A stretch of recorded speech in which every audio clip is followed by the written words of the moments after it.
pending mass arrests. You have to understand the scope of what we're talking about here. We're not talking about 10 people, 20 people. We're talking about a systematic, potentially worldwide effort, although most of these conspirators are in the G5 countries, so I've heard. But it's a very widespread effort to effectively give us, as a planet, a massive dose of antibiotics against an infection that has been threatening to almost completely destroy its host. The host being the earth and its people, and the animals and the plants and the trees and everything. So Drake came along on the internet recently. I was sent an email by him announcing that he was going to have some radio shows. But when the email first passed by my desk, I didn't quite catch the impact of what it was saying.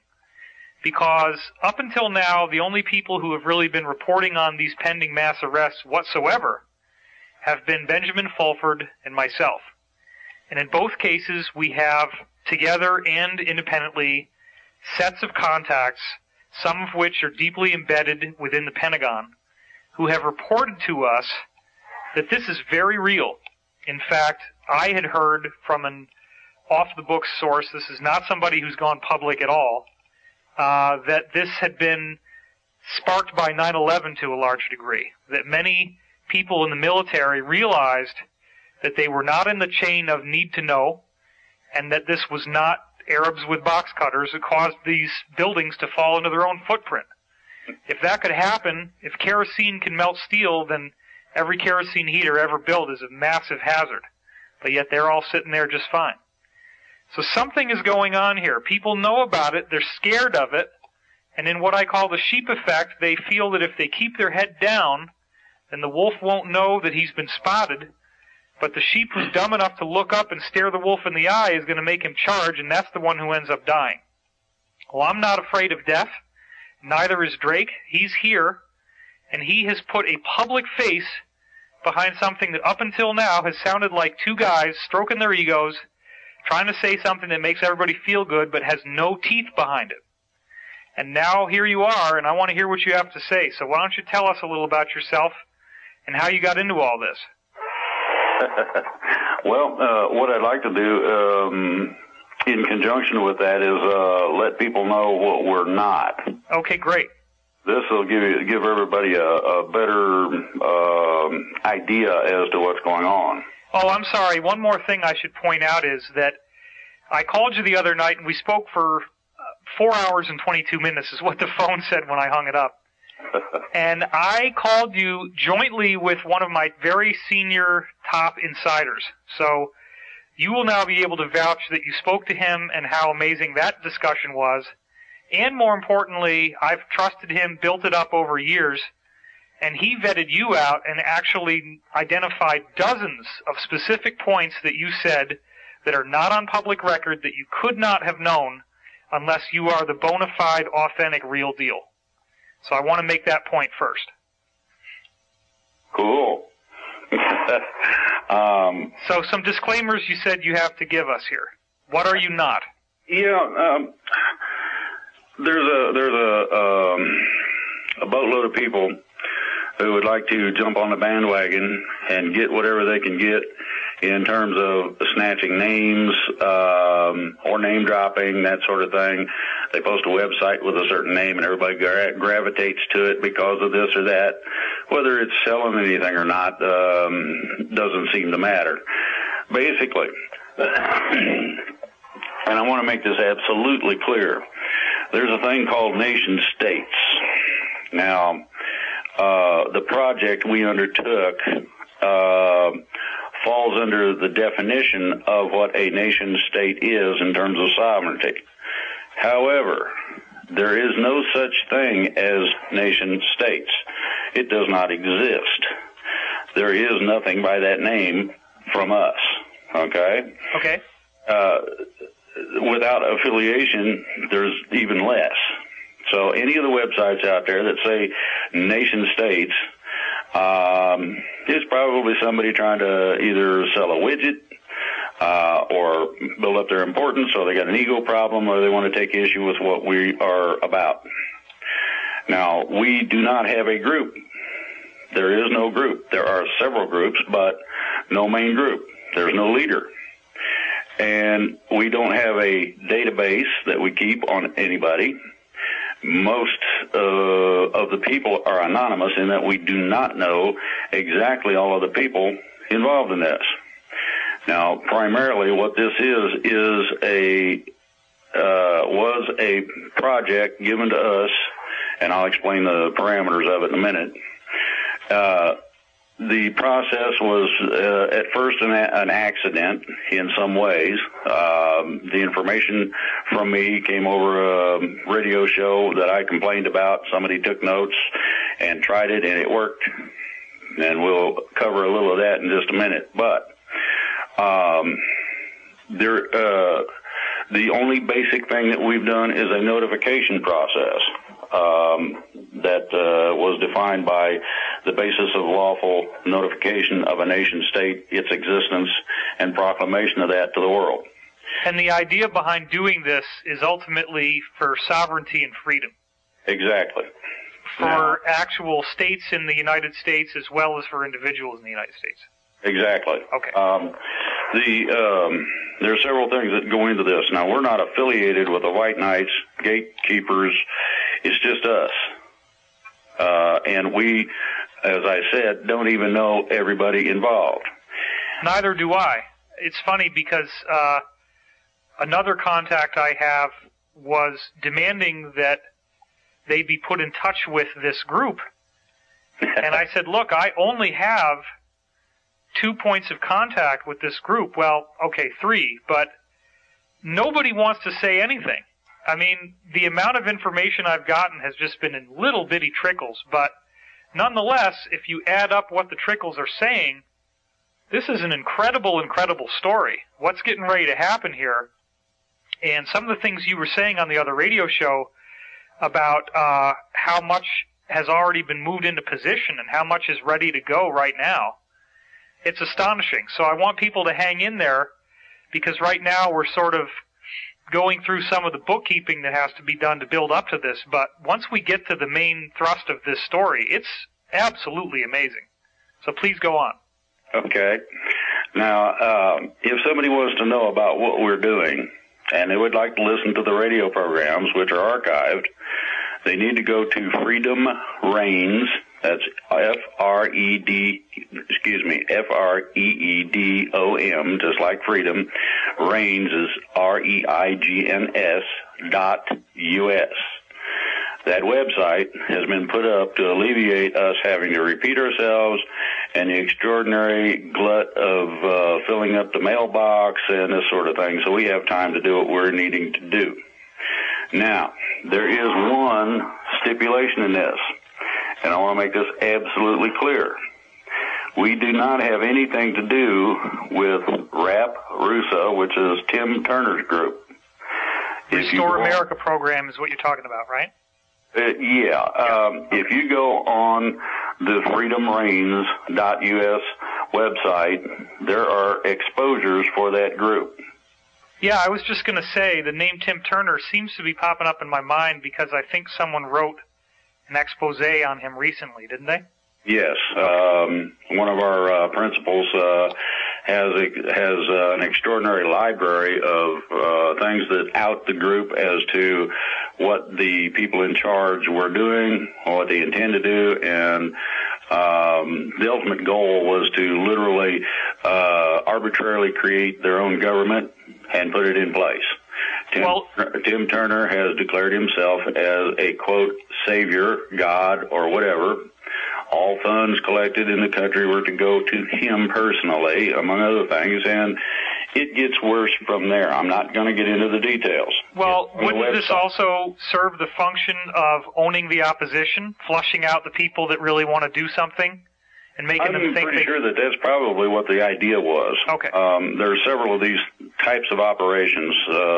I call it the cabal. Right, and the only reason why I'm confident that you're not, well, one of the main reasons why I'm confident that you are not one of those is I vetted you out with someone who has impeccably proven trust over years of time. And the degree to which we validated you was vast, and it encompassed over 4 hours of discussion. So I do not consider that you are in that group. I have to keep my thinking cap on as you're talking and remember that one of the epidemics we have on the internet right now is people who think that they're smart just because they disagree with every single thing they hear, and they believe that every single thing they hear must be a lie and must be the opposite of the truth. It's very difficult to counteract that because it's a knee-jerk response that people have had due to the extent to which they've been lied to. And I know that you're not lying because, first of all, your words resonate to me as truth, and second of all, I proved that you're telling the truth in a multiplicity of ways in this conversation that we had. So please go on. I thank you for that. Now, sure. I'm going to tell everybody who listens to this or reads it, and I understand it's going to be transcribed, do your own research and homework, please. Go to Freedom, FREEDOM, Reigns, REIGNS.US. Put it in your search engine, and the website that contacts run through to the group and things that we get, our radio shows, this sort of thing, is all there. If you need further questions, ask the webmaster, and we will see what we can do about supplying an answer to it. Now, basically, this is the prelude to what exactly went on. You want me to go into that now? Well, actually, let's talk about underwater basket weaving. That might be a little more interesting. I have trouble holding my breath that long. No, I mean, this is what we're here for. I've heard from my own sources that there is an absolutely vast amount of incriminating evidence that has been collected that will bring down whatever you want to call them, the New World Order, the Illuminati, etc. You gave me some very specific information about how much of that evidence exists. I don't know whether that was public or not, so I'm not going to say more right now. But you also have given much more specific information publicly than what I've heard privately. And you have fleshed this thing out into a three-dimensional entity that has gone way beyond the point of a speculative what if and into, okay, this is a vast operation. They've been building up to it for a long time. It's extremely clever, and it's extremely intelligent how it's been put together, and it has been calculated for maximum effect and maximum success, and there's a great deal of coordination that will be involved. And I think that probably one of the main things that needs to happen, and why they asked you to come forward, is we really need to help the public know that this is not another silly New World Order martial law takeover, which is what obviously certain disinformation outlets are going to try to spin this as once it happens. But this is in fact the saving of the planet.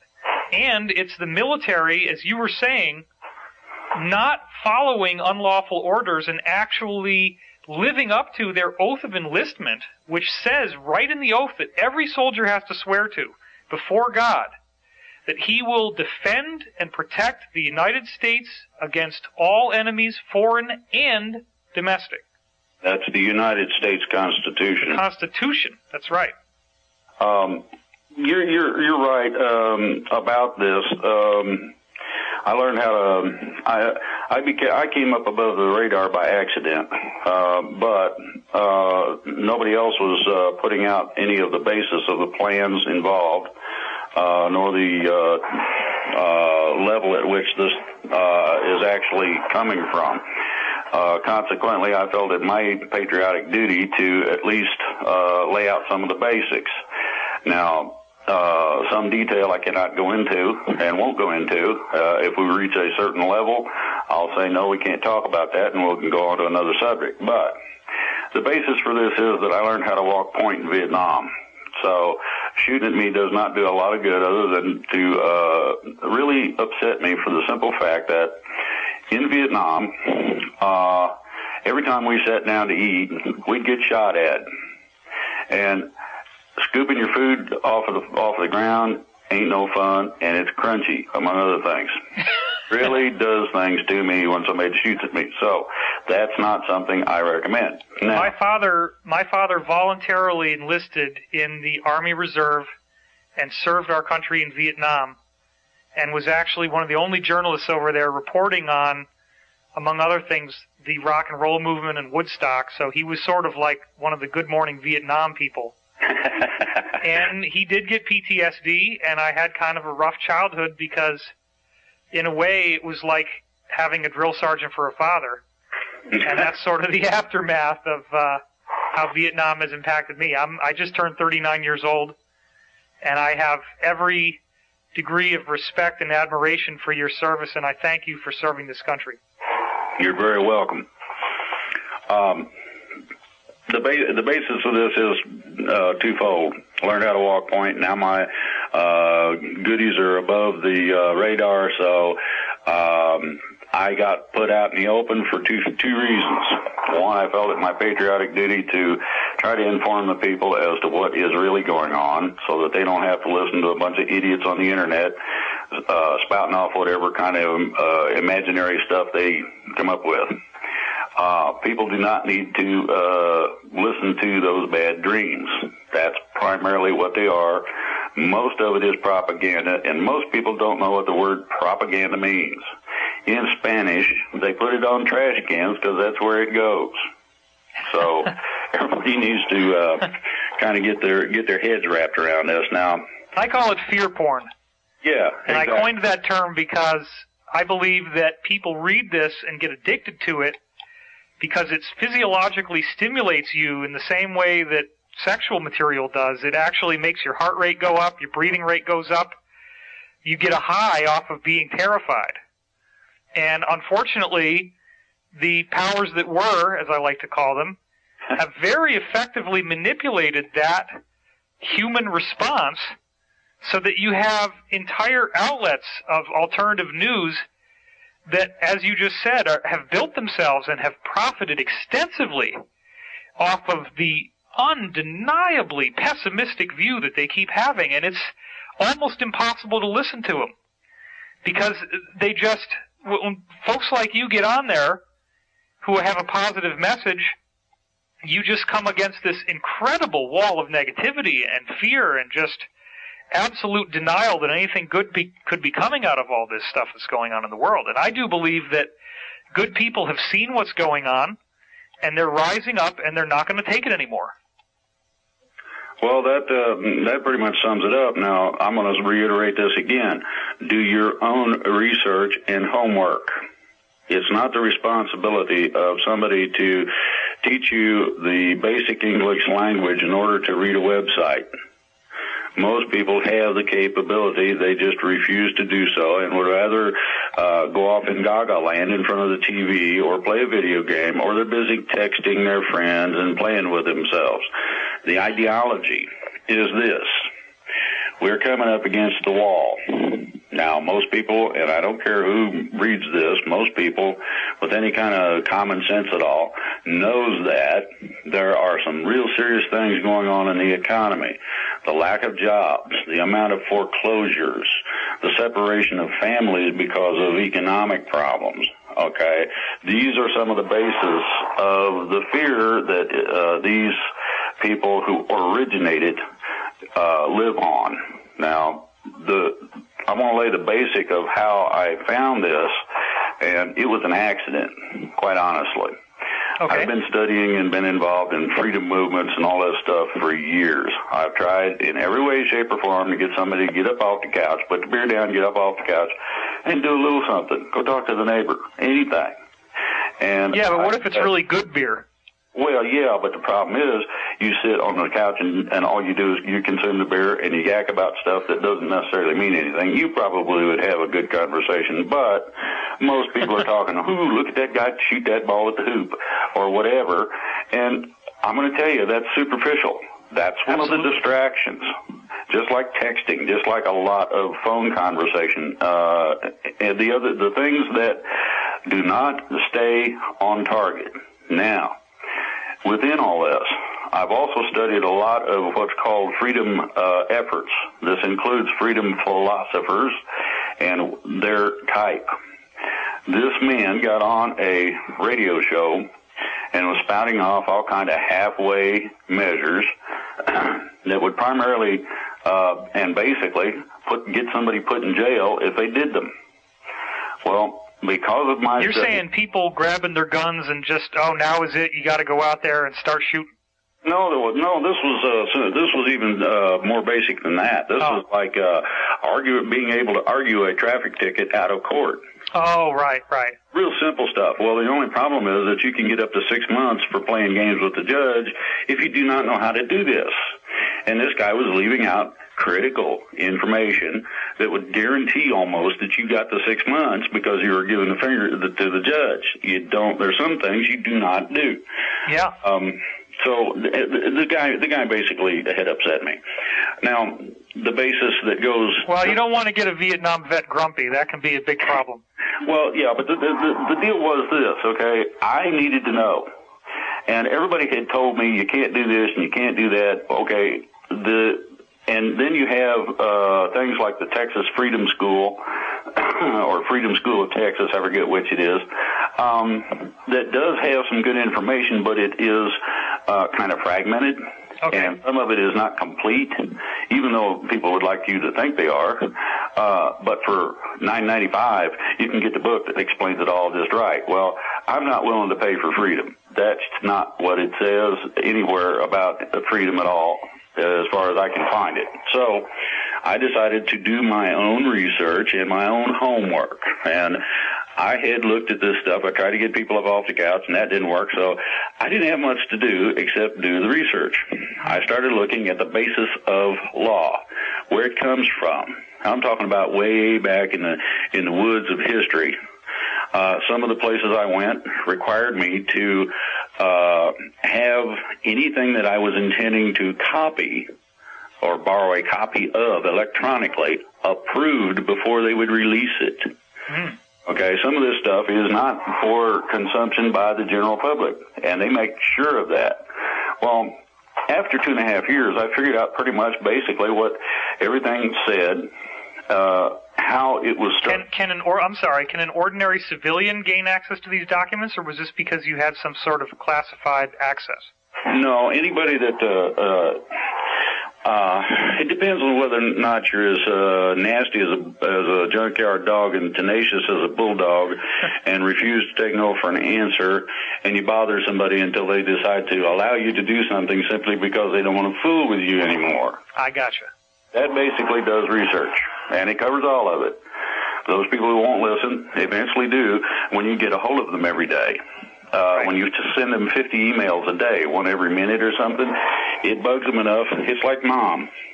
When you used to want to get something from Mom, if you bug her enough, she'll say, "Go ahead and do it, leave me alone." And that works. Okay. So, the song, I believe, was You Get Your Way by Insisting. Okay. I insisted, so I got the information. I studied this over about 2.5 years, and believe me, it is intricate. It is extraordinary in terms of what it told me was a simplistic, basic way to step outside of the normal controls of what people consider as laws. You have limitations, supposedly, between a citizen of one country and a citizen of another. Those two legally are supposedly separated. That's not quite true. Little things of that nature were what I was after to learn. So I studied this stuff for about 2.5 years, and I finally took a break from it because my head was beginning to hurt. And I decided to, listen to a little radio and play a little card, listen to a little internet radio and play a little cards on the machine. And lo and behold, here comes this friggin' idiot. He's one of these freedom philosophers. And this is somebody that thinks they know what they're doing. When they are missing several critical points, they will get your butt put in jail. But they want you to try it. I've done this. Yeah, right. This is the guy that would teach you how to beat a traffic ticket, but you could go to jail for 6 months? Yeah, that sort of thing. Real simple. Okay. And if you go about it correctly, it works fine. Okay? But if you don't, you end up actually opposing the judge. Right. And that's a big no-no. What you do is you allow the law to oppose the judge. Then the judge has to rule in a succinct manner, plus you're not standing in a landmine field. That is not a nice place to stand, believe me. I've been in one. So This dink gets on there and decides to mouth off a bunch of stuff, and all he did was it almost instantly make me mad. So I snatched the phone, and I called in, and I said, hey. And he said, hi. And I said, you might be, according to what you just put out, because most of that belongs in the toilet because you're going to get people in trouble. What do you mean? I said, your information is not total. It's not complete, and you're going to get people in trouble by espousing this, by saying that, if you do this, you can get away with it. You can tell the judge what to do. Well, no, that ain't part of this, and you know it. If you don't, I'm giving you a lot more credit than you deserve. So why don't you shut up and listen? Well, about this time, the host of the show comes on and says, hey, come on now, you're going to have to watch it. And I said, hey, look, did you realize that you can be held liable if somebody gets in trouble for what this guy is saying on your show? Really? I said, yeah. Now, you want me to clear this mess up? Yes. So then the guy comes back with this sovereignty routine, and I got upset for the second time and told him to shut up and listen, and maybe he would learn something, that he might want to learn how to read at the same time.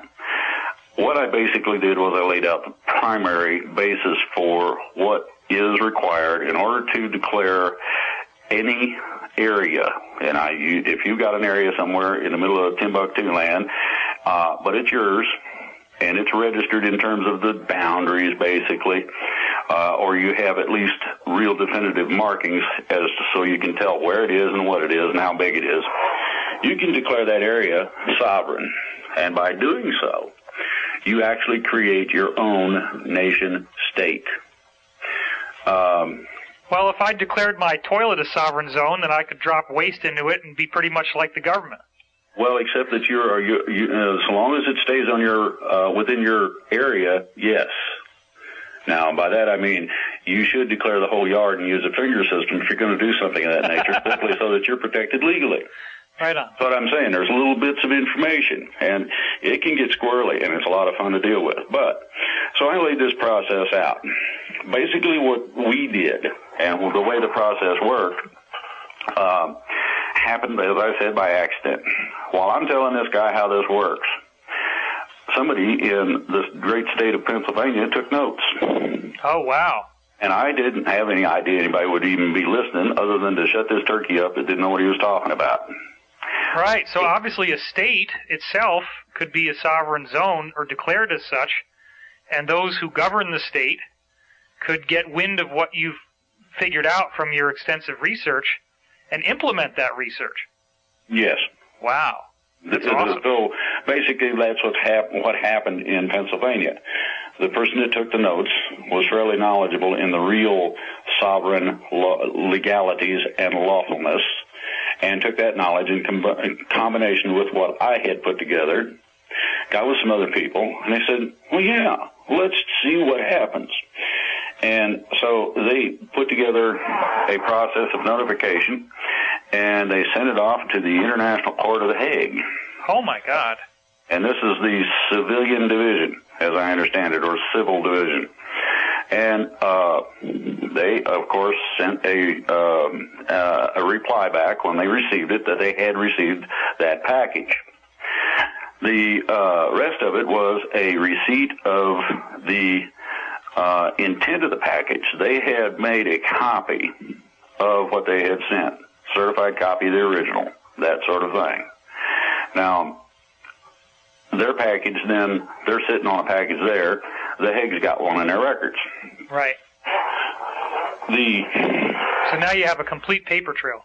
Exactly. Now, the crux of this might be sort of like a subpoena where the simple fact that the Hague accepted the paperwork, by definition, locks them into some sort of binding arrangement. No. Oh, okay. No. This is exactly and only a notification process. I want to make that perfectly clear. Okay. What happens through receipt of the paperwork is that it goes into the Hague record. And in that manner, the notification then is a publication, like you'd use in a newspaper to advertise, I'm not responsible for my debts any further. Well, okay. This thing says, we are now a sovereign nation state.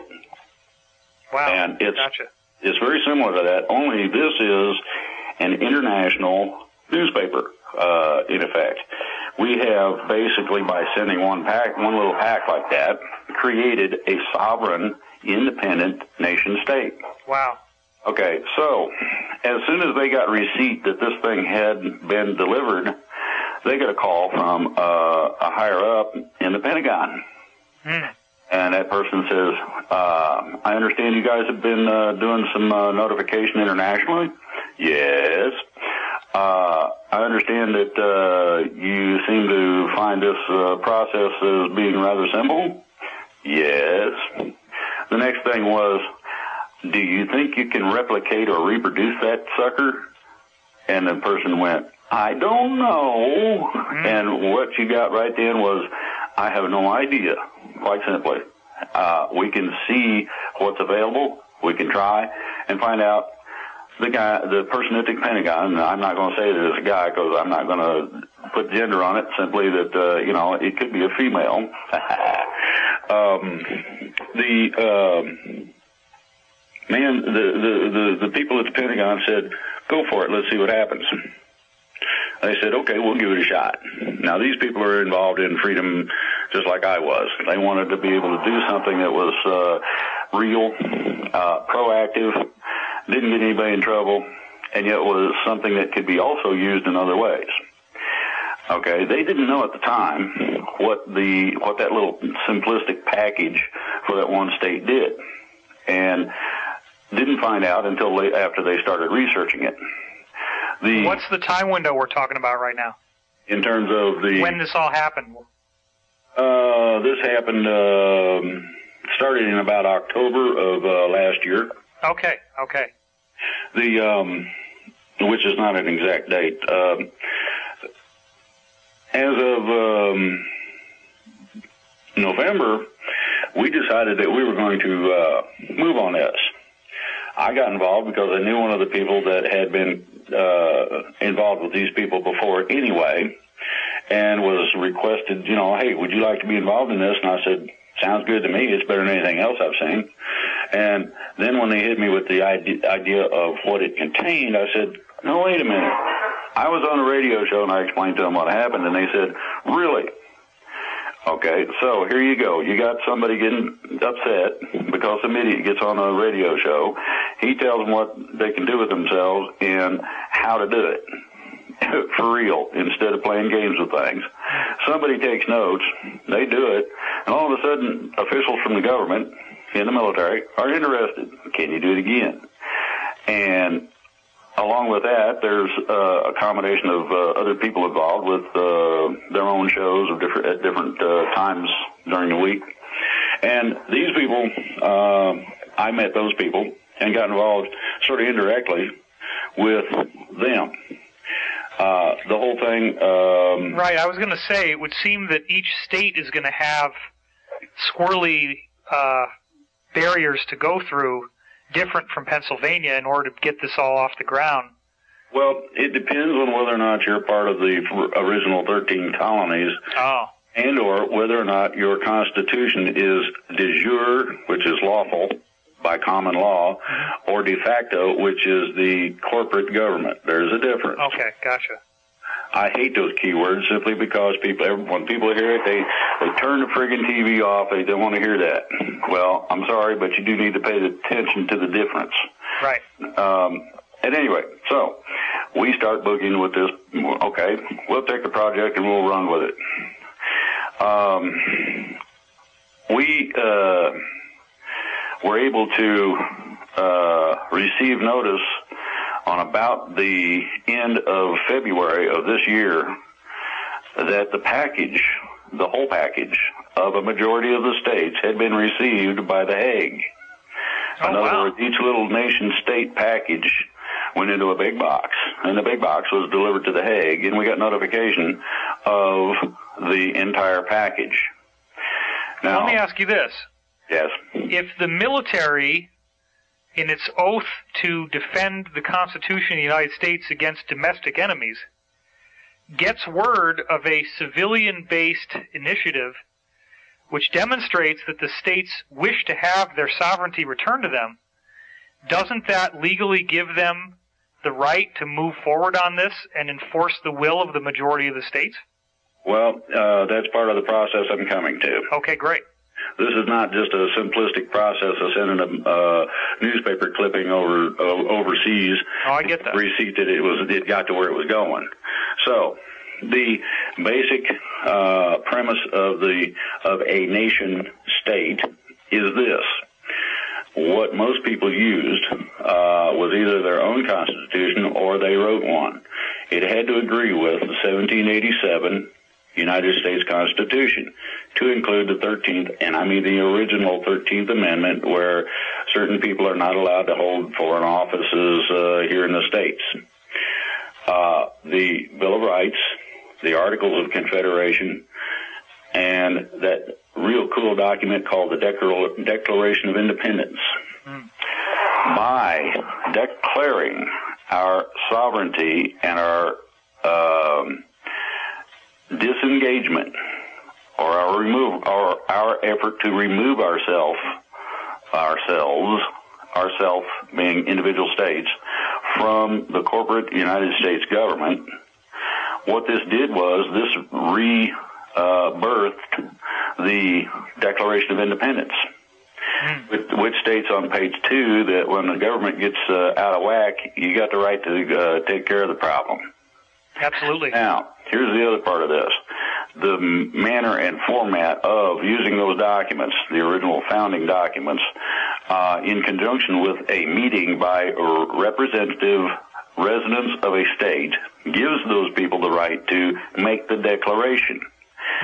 This then gives legal authority by the civilian authority to the military to take actions as necessary to back up the civilian action. That's what I thought. Okay, perfect. It's kind of convoluted, and I know it's not real simple, but simply, we sent off notification. The military gave us gold star. They just loved it. Okay.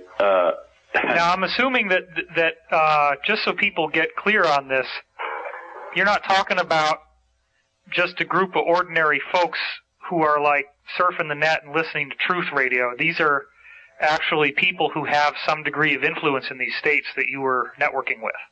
No. As a matter of fact, some of them are not very well educated. And I'm going to make this perfectly clear. You don't need influence in order to take certain actions. I see. So the simple fact that we are all American citizens, everyone whom you're speaking about, myself included, any citizen has the right to do this. Yes, basically. Okay, perfect. Now, the premise is this. In terms of declaring your state as free of the United States government, and I'm talking about the corporate government and all of its affiliates, what happens is that each state becomes, according to the notification process, its own sovereign nation. So this is where the nation states handle comes from. I see. It's just a plurality of what individual states did. You have to have a certain number of people who reside in each state in order to accomplish the process. It's not difficult. We do have backup and assistance for that if somebody has problems. So in our effort, we got not only a majority of the states, enough of the majority of the states to have a cushion in case there was some problem with some of the paperwork, along with a fair group of Indian nations who also submitted paperwork in such a fashion that the basis is this. The United States has been set free from the corporate government, literally, on a lawful basis, as recognized internationally. Well, I can hear the howling laughter of skeptics who are already stroking their egos and saying, oh, sure, he can say whatever he wants, but if it ever even made it up to the Supreme Court, they would just knock it down just like they appointed Bush in the whole election debacle between Bush and Gore. Not exactly. Okay. As I stated, I went back to the origins of law. And the origins of law come from the origins of law as written on cuneiform tablets by the ancient Sumerians. The tablet that I was privileged to get a copy of comes from somewhere in the neighborhood of 11,000 BC. Wow. Okay, from that tablet, you got ecclesiastic law. From ecclesiastic law, you got canon law. From the combination of ecclesiastic and canon law, you have all of your statutes and regulations that are considered law under common law. And now, this underlies... common law was developed basically in England so that the poor serf, and this is the hired hand that works the land and tries to feed his family and make money for the boss, right, would have some form of protection in case the some dude they were working for decided to go crazy and kick him off the land. He could object. That's where common law comes in.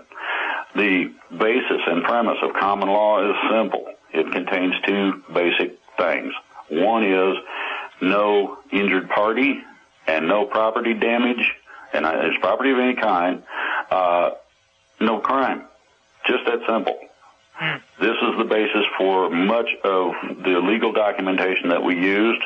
It's also some of the basis for which we used the process. Now, the neat thing about this is that the manner of the process steps outside of both ecclesiastic-based law and canon law. Any form of statute, be that local, state, national, or international. And it protects itself because it does not state anything that other than the simple notification process. So it stays within the system, but also is set in such a fashion that it's outside of any challenge. This was the idea that I was trying to find out about. Well, these occult governments obviously don't want people knowing about this, and that appears to be why you had so much trouble getting those documents. That's pretty much part of it. Now, the rest of it is that they found out about the process we were using and interfered with that as much as possible. Certain notary seals were challenged. Certain Secretary of State offices refused apostilling documentation, and a whole bunch of things. However, in spite of all the fun and games, we did get it done. It has been delivered. The copy, and I'm talking about the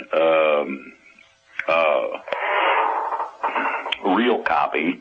This is not something you run off a copy machine, but something that is traditionally accepted as a de jure copy of the legal documents, was submitted to the correct people in the military, who were just delighted to find this. Now, I'm going to go back to something else. Back in the day, I was involved with nuclear defense of the country. I had some rather high security clearances, etc. Due to that fact, I was allowed at a later date, now this is after the security clearances and whatnot, but I had proved that I was trustworthy because there was nothing that I let out that was classified. There was nothing that was of a sensitive nature that I would divulge, even though I knew them. And I talked to a couple of people about this. Eventually, I was given this certain person wanted to know about me, and so I got interviewed a couple of times by some colonels and whatnot. And finally, the guy said, one of them showed up in the staff car and said, somebody wants to see you. Can you come with me? And I said, no, I ain't going to be, put in the trunk, am I? And he laughed. And we took a ride over to this certain level officer's house. What time window are we in right now? 79. Okay, so 79 is when this event that you're speaking of happened. Basically, okay, in that area. I'm not going to give exact dates because I don't want to out people. I just wanted the window. And let me express this real clearly. If somebody finds out who these people are, they're dead. Oh, I know that. So are their families. they get to stand there and watch their families be tortured to death. And I'm not going to put anybody through that by outing them. So I'm going to say arbitrarily 79, give or take. Okay, great. In that process, he invited this officer invited me into his home, and I asked him what I was doing there because I had no idea. Now this is after I'm out of the military. And the officer said, I got something I need you to read. And I said, why me? He said, because I feel I can trust you and I want your opinion. He put a stack of papers that's about 5 inches thick in a binder on the table. 5 inches thick? Yeah, I don't know how many pages. I didn't bother. I didn't even get to read it all. I spent about 4 hours reading, and I went through about, give or take, 3/4 of it. Okay. I didn't read the whole thing. I got tired of reading, and it was like 4:30, 5 o'clock in the morning. And I had to have more than just the coffee he was offering, and preferably some kind of a soft place to lay down on.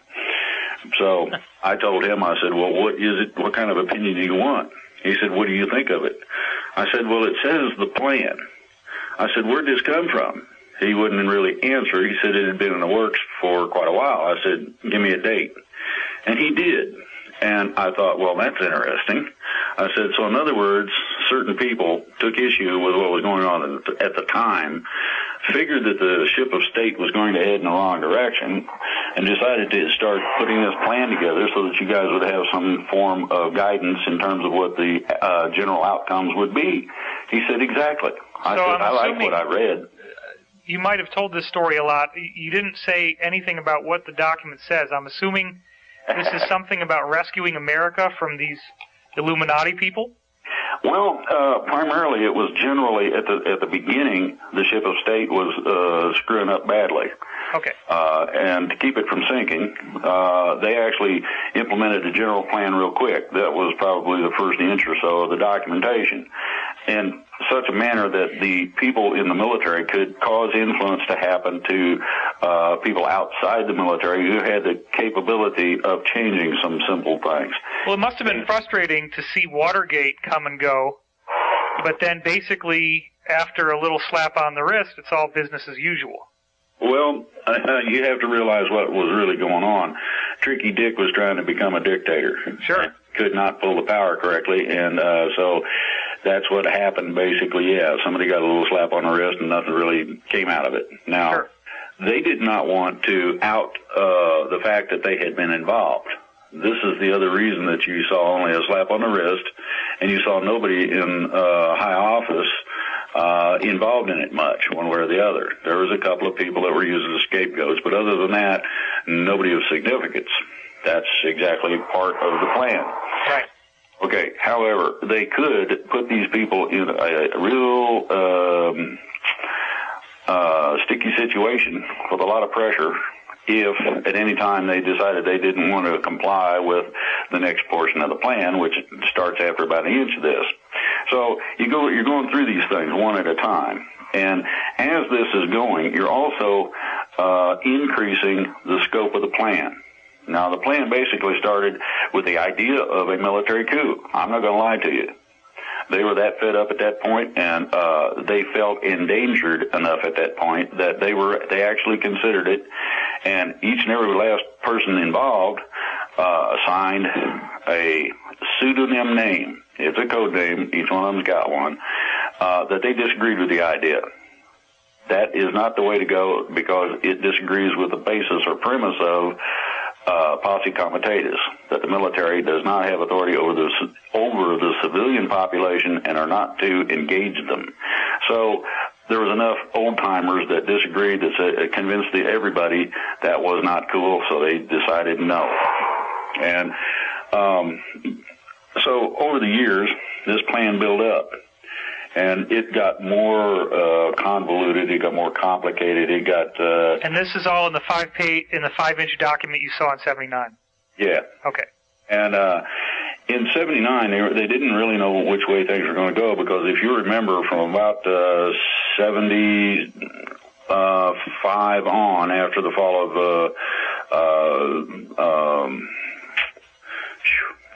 of Vietnam, there was kind of a dead space. Nobody did any real serious actions of any kind anywhere, not in politics, militarily, or anything. During that particular time is where the rest of the document came about. These people were working 24/7 or something in order to make sure that the plan encompassed everything they could think of that could possibly come up. Okay, it's been added to, I guarantee you that, but the dead zone lasted until about 85, 86, when things started happening again. People were taking definitive action. You had a lot of combinational political and military and financial things going on at that time. Well, people must have realized, among other things, that the escalating war rhetoric between the U.S. and the Soviet Union could annihilate the planet. And you're not going to stand by and watch the planet be killed and not attempt to do something to stop it if it's within your means to do so. Exactly. The threat of total annihilation was one that was unacceptable to any of the military powers, no matter what the politicians told them. Right. If the commander-in-chief during those times had stated quite clearly, we're going to start World War III, shoot your nukes, the military would have told them to go take a flying leap at a rolling donut. No, we ain't doing that. It's for that reason. To go along with this, okay, you got these periods of buildups. Now, I saw that document way back when. I thought that it probably was a dead duck. I can tell you right now, it's not only not a dead duck, but it's something that they've been following rather religiously. The thing lays out certain premise, certain areas of concern. Some of those things have changed, so this is why I say that the document itself has been added to and modified. But the basic premise of it is simply this. They also, just like me, were extraordinarily frustrated by freakazoids such as the Hare Krishnas or whomever was dancing in California at the time. They didn't want those people running the country. They didn't think they could really do that great of a job.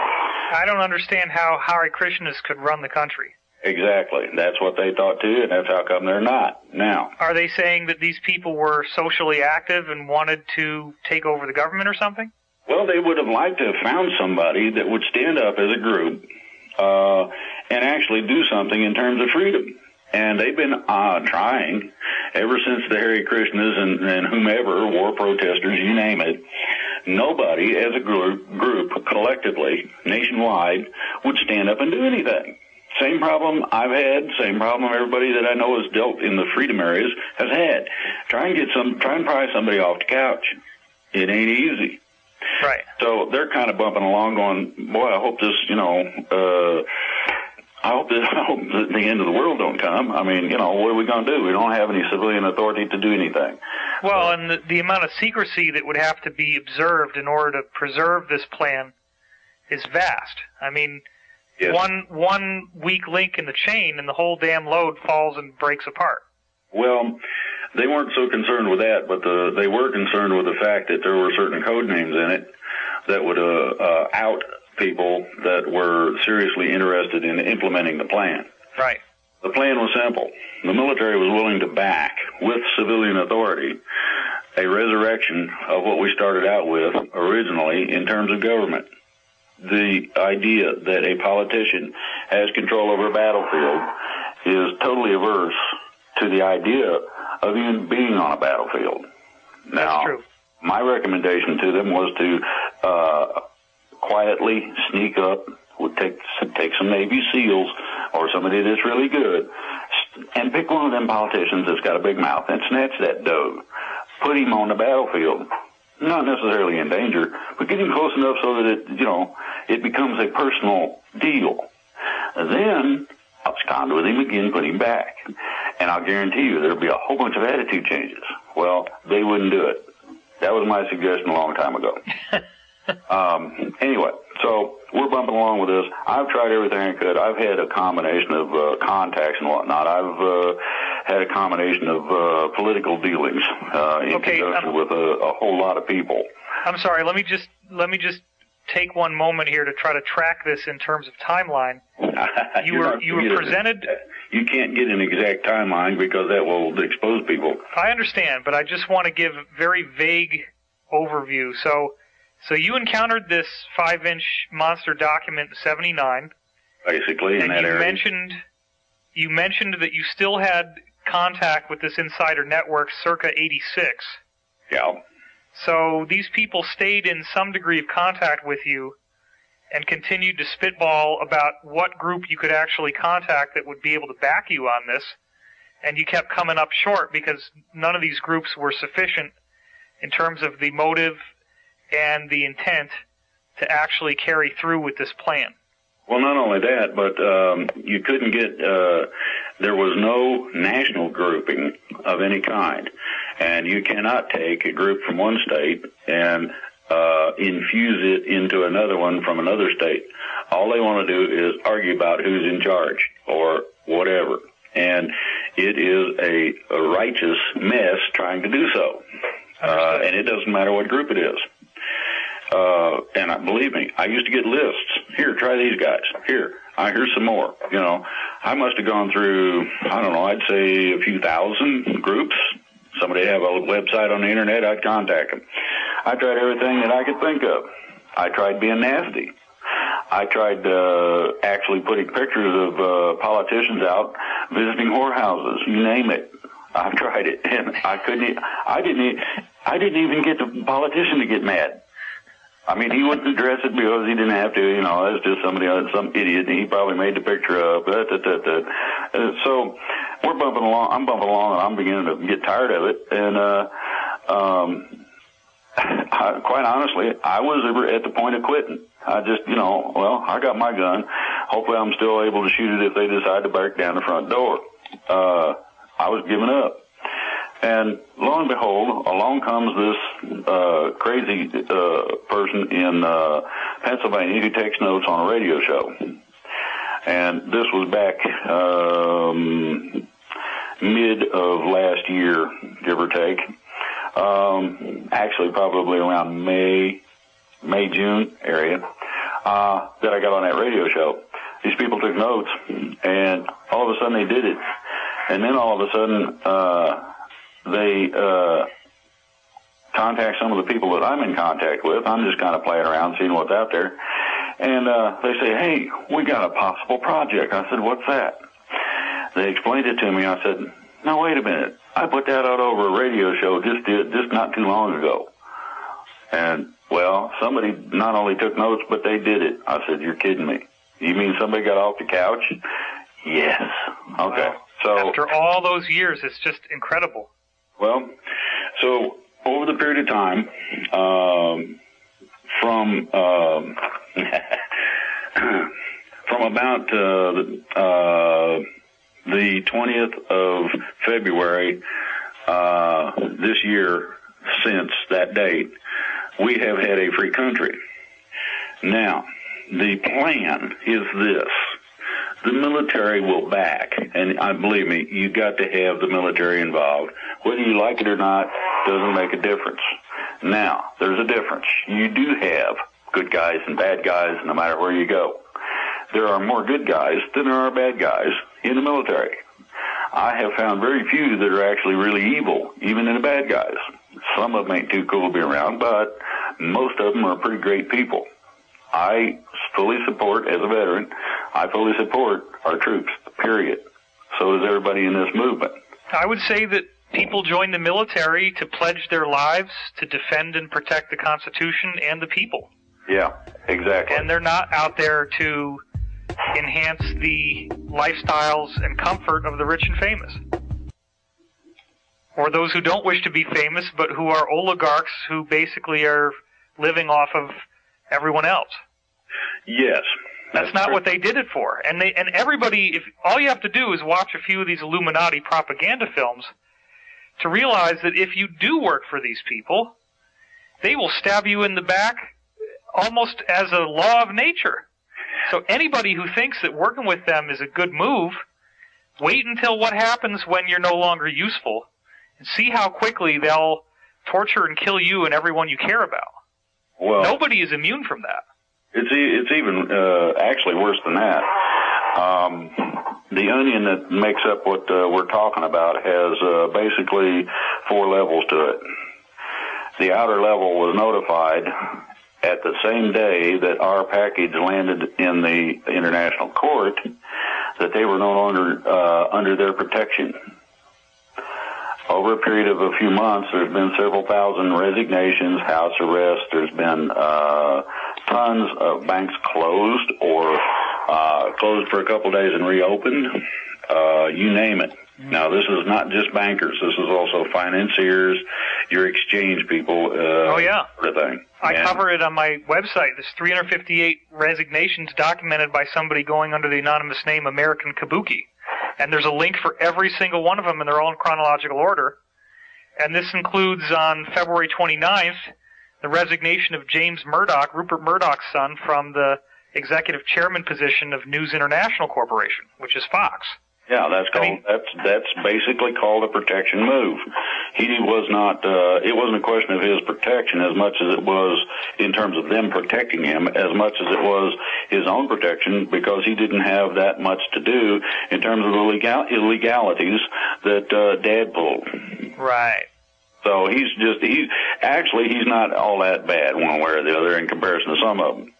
But to get to the deeper grain of what you're saying, if I'm hearing you correctly, I'm getting that you had this package delivered to The Hague, and that was the critical moment in which those on the inside were aware that these mass arrests that have been planned ever since the 5-inch document you saw in 1979 could actually move forward by the will of the civilians in terms of common law going back to the Code of Hammurabi and 11,000-year-old documents. Exactly. Okay, great. What this did was, when they received it and it got past their agents who work at The Hague, what it did was they knew that it had arrived because that person was made aware. There was nothing they could do about it. So consequently, their protection evaporated. This is like steam on a hot highway, and the sun comes out, and poof, it's gone. Okay, well, there's thousands of resignations in Europe to date. Now, in 1 week, and I'm talking last week, there was 450 resignations, retirements, and this stuff, and 200 arrests. That's a staggering number. That's 650 people involved in finance. Now, here's the difference. Those people under house arrest or who have been taken into custody or who retired and are staying at home are considered not very important one way or the other. They are primarily figureheads and not much more. Right. The difference is those who were arrested and those who are being arrested and those who are going to be arrested, that's the second layer of the onion.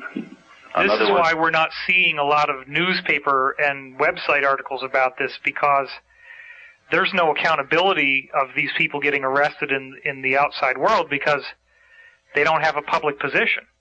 Well, not only that, but the mainstream media is controlled by them. Exactly. Therefore, you're not going to hear this. Yeah, and I documented that extensively in my investigation, Financial Tyranny. It goes back to Operation Mockingbird and traceable information regarding the Masonic Order, and guys who in 1826 were saying, yeah, we own the press and we own the judiciary and we own the police and we own the government and F you if you don't like it. Yeah. Basically, there's nothing you can do about it. People have alluded to the fact that there's something out there everybody's afraid of in terms of industrialists, people of power. This is basically what they were afraid of. That's Woodrow Wilson's quote in his book, The New Freedom. Yes. Very important quote. Exactly. Now, the thing is that what people didn't realize was the limitation of, you mentioned the G5, I'm going to say the G20. Okay. And the reason I say the G20 is that some of these nations have not quite come to the light yet that they got a real serious problem, or how serious it is, and they're not fully under the control or fully beholding to or involved with the G5. So they're kind of on the edge, and they can go either way. And the basis of this is very simple. Several things have happened. Number one, we convinced enough people to abide by documentation done the correct way, and we submitted it to The Hague in terms of a majority of states, which basically set a precedent for being free and for military-civilian action. The military backs us up by way of federal marshals who contact local law enforcement, and local law enforcement actually makes the arrests. I'm sorry, just so that people understand, are federal marshals members of the Army National Guard or the Air Force, or what are federal marshals? Federal marshals are federal law enforcement officers, basically. Now, okay. The definition, though, is by present authority, which puts them in the trick bag of having to follow the edict of what we've done in terms of the will of the people to go along with the military plan. If you wanted to meet a federal marshal, what offices would you go to? I mean, are they FBI? Are they CIA? Are they Homeland Security? They're on their own. Okay. That's the nice thing about a federal marshal. He's relatively independent of most things. Okay? There are some that say, I'm in charge of them, and they're liable to get a strong argument that only depends on the situation. In some situations, a citizen is in charge of the FBI or the CIA, depending on the situation. And it varies. But basically, a federal marshal is a federal employee of the current power. Okay. Okay, so the notification process, what it did was it authorizes the military to contact the federal marshals, to contact the local authorities, to actually take the actions of arrest. Now, okay, this might piss some people off, but I really want to clear this up. Do these marshals exist in different offices? I mean, how would you find one? What kind of offices would they be employed by? Well,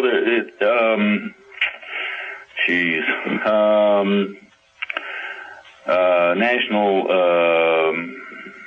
Security Administration would probably be the end office if you wanted to really look them up in that relationship.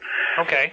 Because they are primarily tasked in such a way that a federal marshal can go across a border when the border is common to the country he comes from. So you could go from, say, Arizona or New Mexico into Mexico if need be, and you would have law enforcement authority there. Would these marshals potentially be employed in a police station? Would they be at the police station? No, they have their own offices, federal marshals' offices. There's a variety of them. Okay. They have a combination of different duties. I don't mean to sound like an idiot. I'm just cautious to make sure that people don't think that you invented the term federal marshal and that it's just some guy on the internet reading websites and, oh yeah, I'm a marshal and here's the little badge that I made.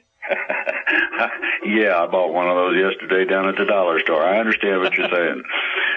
This is real. These guys are federally employed. Well, you've heard of federal air marshals. Yeah, they're on the airplane. He is a federal marshal. He just simply is on air duty. Okay. That's all the difference is. It is. And these guys, there's a lot of these guys out there. They're very well trained. They're very knowledgeable. And they're not ordinarily professional. And they're not soldiers. No, that's the neat part about this. They're in between the civilian and the military. Right. Okay, now, you've got those three entities, the military, federal marshal, local law enforcement. What our paperwork did was to give the military civilian authority to contact the federal marshals, to contact local law enforcement, and have a big party for all these arrests. Wow. This does not include any military coup, does not include any military action, and it does not include martial law. None of that is going to happen.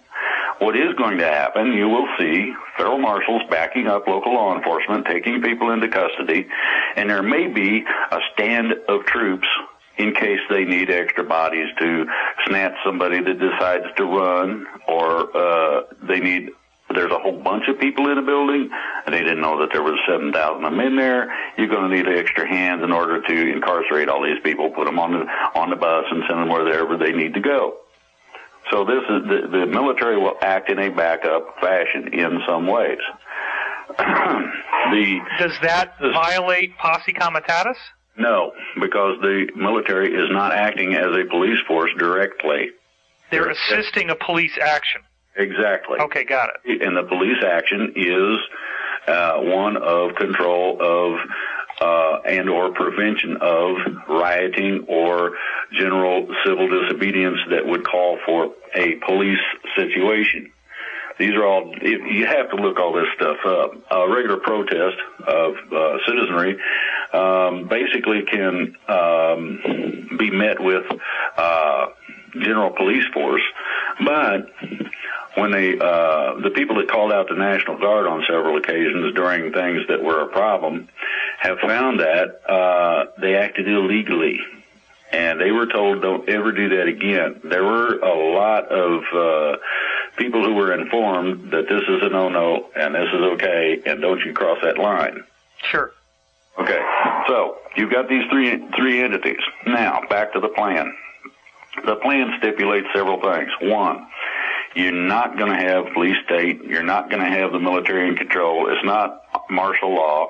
And they're not going to come in the house and snatch you up. That ain't happening. What's happening is this.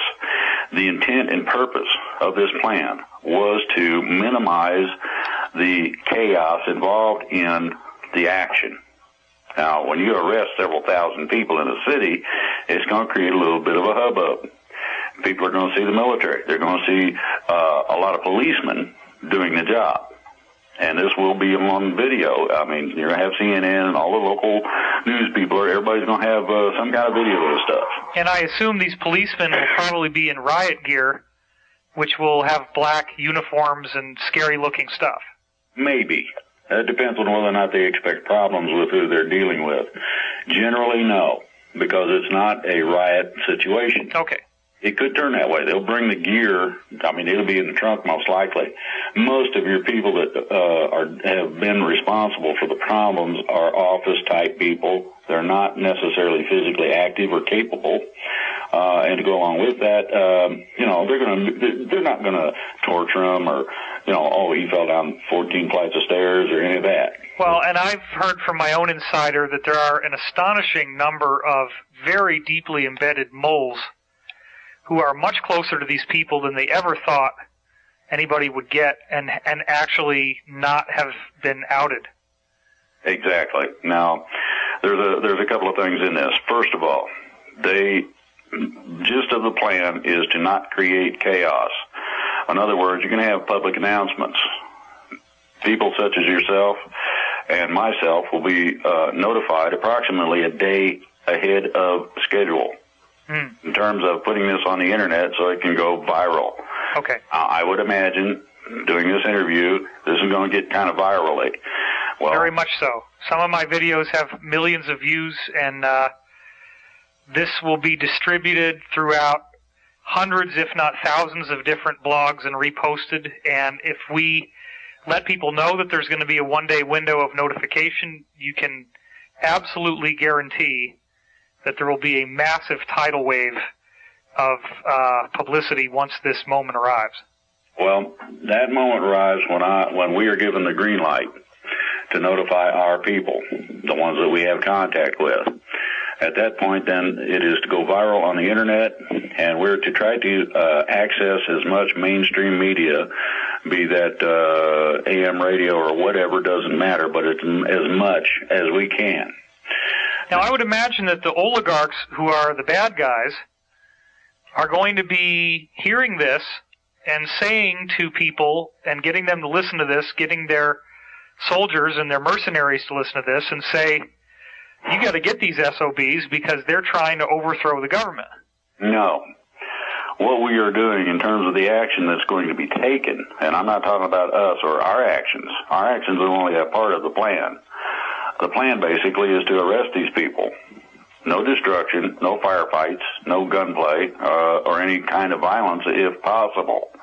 The idea of this is no chaos, no violence, and a legal way to do it, a lawful manner in which to conduct the operation.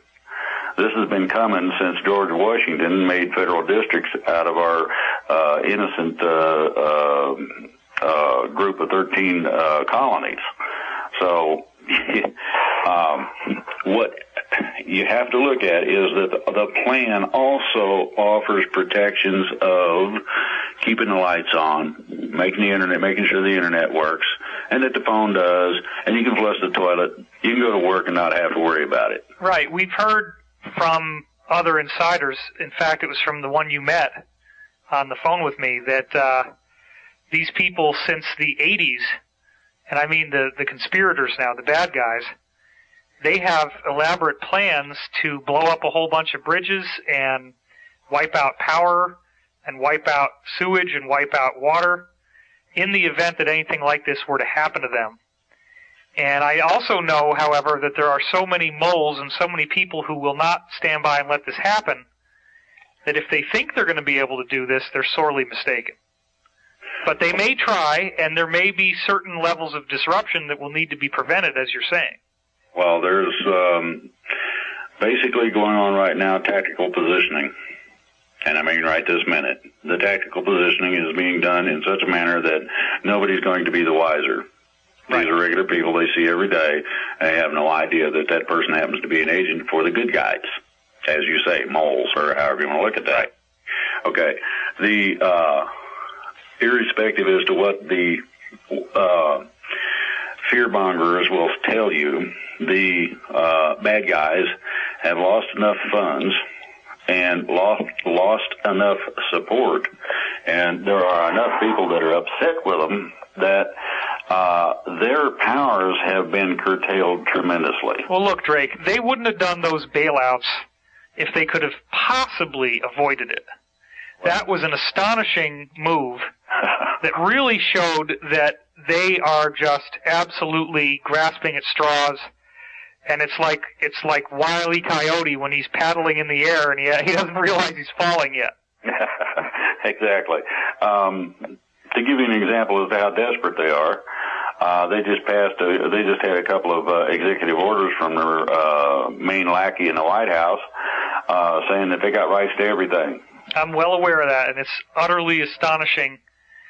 The only thing I can think of is these guys are so desperate and they're so lacking in common sense that they think that even at this late stage in the game that they can be in this poker bluff and actually get people to think that they could have the boots on the ground to enforce these ridiculous executive orders. Well, then you've got the NDAA, which didn't help. Now, basically, as you're saying, the idea is to foster fear within the freedom movement and primarily within the citizenry. Well, it's working very well. Well, I'm glad to see people stand up and start taking these things to task, at least. Yeah. That shows that there are some people out there that do have some guts. Primarily, though, you have to remember that these are last gasp efforts. The only thing they've got left is, at this point, mostly control of the press, and they're losing their grips on that, as well as this sort of shake the bush to see if the rabbit comes out. Well, and as I was saying, you have to have people to hold the guns. Well, I addressed, anybody who wants to listen to it, I addressed the troops. That's active duty, reserve, retired, and disabled. That is, again, on the website, freedomreigns.us. And the basic thing that I have heard from active duty troops is that they have two things that concern them. The first one is that they disobey orders. It doesn't matter whether it's lawful or not, that they're going to be kicked out of the military. Well, there ain't any jobs out there, and if these guys ain't got skills, they're screwed. And they realize this, so they're a little bit fearful of that. The other part is that if somebody decides to declare martial law, 90% of them, give or take, are going to go AWOL. and they're taking their equipment with them and going home. Now, 90%. Well, somewhere between 80 and 90% are saying, no, that ain't happening. We're not going to go after somebody's grandma with a combat weapon. That's stupid, okay? That's ridiculous. Well, what you have to remember is that there's a difference between lawful and unlawful orders or directives. The unlawful order or directive will tell you to go against what you know to be the truth according to the Constitution. Posse comitatus says that you are not a police force, therefore you're not to go in and extract people from houses. That ain't cool, and it's not to happen. You will receive counter orders possibly that tell you, no, forget that, and arrest that officer. That's liable to happen if somebody ordered it. So the lawful order is going to be something that is going to be an operation that can be carried out lawfully.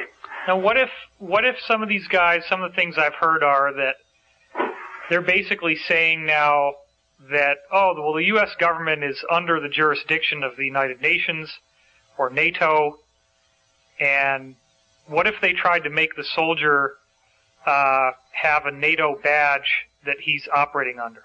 Okay. Is that a lawful order? Well, okay. That gets into the issue of being in uniform. You are not allowed to carry out your service duties when you're out of uniform. You take your shirt off and leave it off and go to formation in your T-shirt, and you'll find out how that feels. The basis of this goes to the fact that you are in the United States military. And I don't care which branch it is, doesn't matter.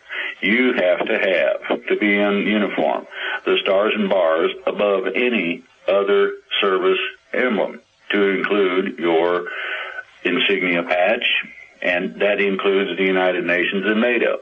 Now, the problem is that we made agreements in 1933 and 1945, dealing primarily, started with the North American Treaty Organization known as NATO, also dealing with the United Nations, where basically the group known as the United Nations and or NATO, or an authorized group of nations that are our allies, can request or require our presence militarily, and we are required to comply.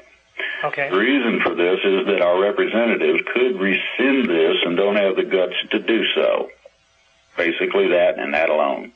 When they do so, then you come out from under it. Now, there's some other things in this process people are not aware of, and that is that our documents supersede anything past the date of the 13th Amendment. And what it does is, at the point of action, all of the executive orders and all the horse hockey and other garbage that has been perpetrated upon the people illegally after the point of the 13th Amendment, that's 1812. Remember that date and think about what's gone on since then. Anything that disagrees with the Constitution, first of all, is null and void of any legal or lawful impact. Further, anything that disagrees with the Constitution, basically, is to be stricken if it is a law, rule, or regulation. So, how well did I was just following orders hold up at the Nuremberg trials? It didn't. Everybody that did that got convicted. This is not considered a plausible defense, simply because you know the difference between torturing somebody and not. The field manual states that you're not to engage civilians. That means you're not supposed to step on them, etc. All of this has been covered. Now, I'm going to give you an example from Vietnam called the My Lai Massacre. Okay, there was not too much done with that, but the problem was that several people came up with that exact defense, and the court-martial said, no, that don't fly, period. Now, they lucked out, and I mean this literally, they lucked out, because a court-martial that deals with the taking of civilian life also carries the death penalty. Oh my gosh, yeah. So they were lucky they didn't get executed, and I mean all of them, because everybody that was involved is up for the death penalty under those conditions. And it's not up to me, that's military code. And I agree with that, primarily. Torturing people and that sort of thing is not necessary. You're not going to get good information anyway. Now, if you make somebody think that you might torture them, and you talk to them and say, well, do you really want me to do that? And they'll say, no. And you say, well, then tell me what you know. Okay. And off you go down the road, and they'll tell you, okay, you wait a little while. You treat them correctly. Give them a little something, a little water to drink, maybe a little food to eat. You come back and ask them a second time, look, that was all BS. We're not going to do anything to you. Can you talk to me about what's going on? Yeah, man, and then you get the real information. But torturing somebody, you tell them anything, make it quit. Right. You'll make up whatever is going to stop it.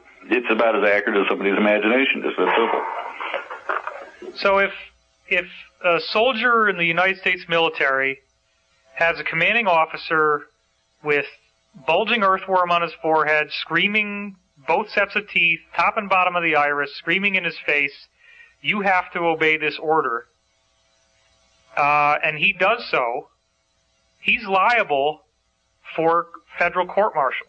Exactly.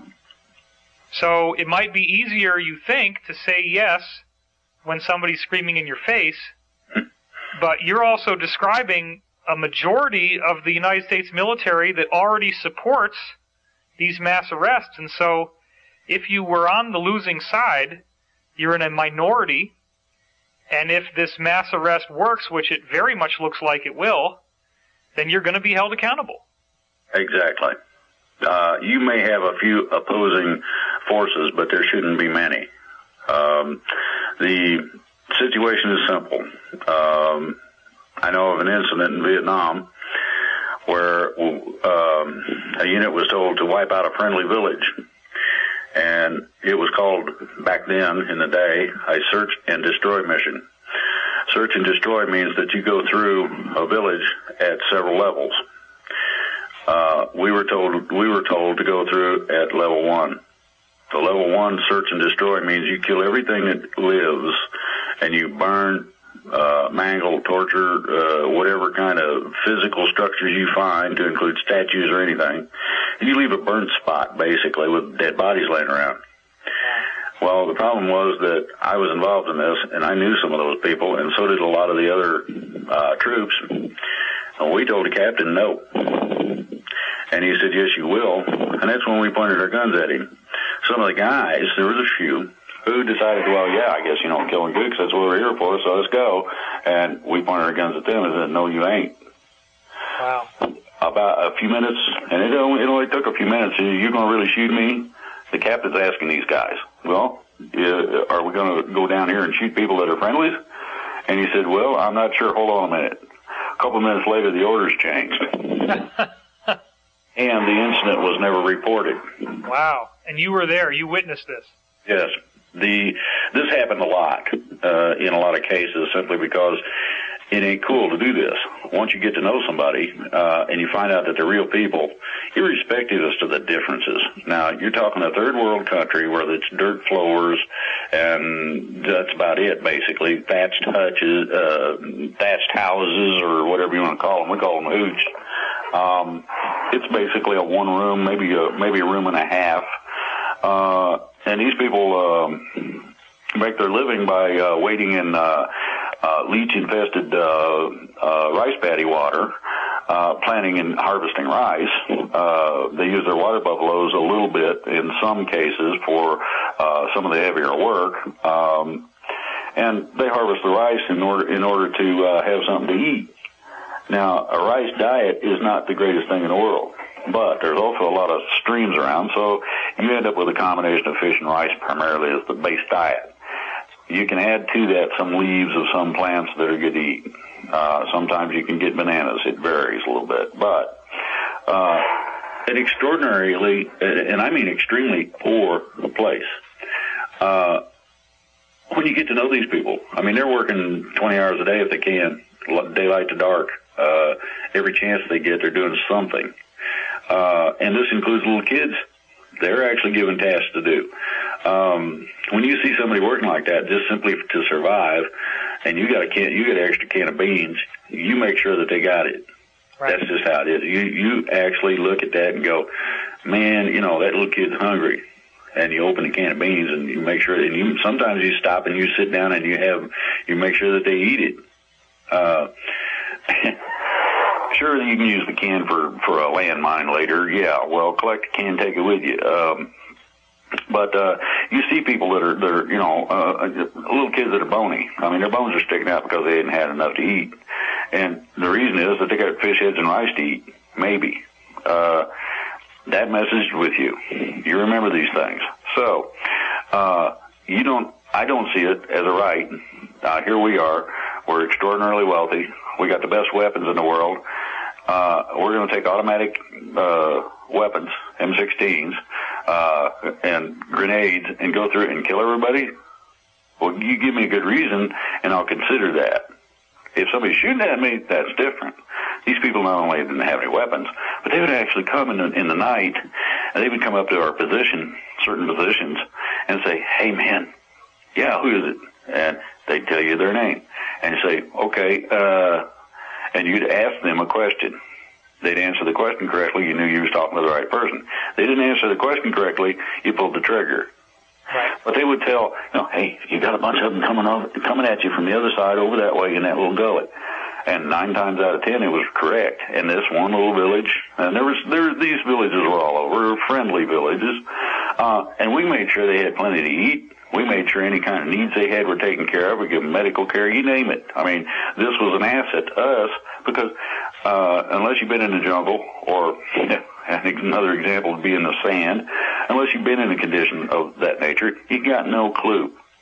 So this was my reason for wanting to abscond with a politician, bring him over and run him to a couple of ice patties, get him a couple of good sets of leeches going on his butt, and put him back. Give him some kind of first-hand taste. And these people you're describing are the ones that you were given the Category 1 seek and destroy orders against. Yes, and we told them no. Most of the people in our unit knew for a fact that these were friendlies. We had dealt with them. They invite us in and would feed us when they didn't have any food hardly. I mean, what was the reasoning? Did you guys try to understand why they would want this done? I mean, what could possibly... Never did find out the reason for the order. The orders were arbitrary in a lot of cases. Right. There's a book about Vietnam called The Bright and Shining Lie, and I suggest everybody get a hold of a copy of it, and it will give you a good idea as to what kind of a mess that was. Now, what we're dealing with here is something a little different. A lot of people say, "Ooh, insurrectionist." No, because you're not trying to infiltrate a government and take it over. You're not an invader. You're not trying to bring a bunch of people in, unlike certain people in certain agencies that like to play games with guns across the border down south. Unlike those people, you're not trying to do any of that. It's not illegal because it's a notification process only. But it does give the military the authority, in terms of civilian authority, under the Constitution, to take action according to the betterment of our way of life. This restores the American dream of mom and apple pie, being able to be peaceful and not have to worry about a whole lot of things. Well, I would assume that the majority of retired personnel from the military, active personnel from the military, special forces, black operations guys, that most of the people who are hearing this are going to realize that if something like this starts to happen, they want to be involved. But right now, they're feeling like they've been given the mushroom treatment. They're sitting in the dark being fed a lot of BS. And let's assume that most of these people want to get involved. They want to know what to do once the time comes. What do you tell them? Look at it in terms of following the constitutional premise of lawful order.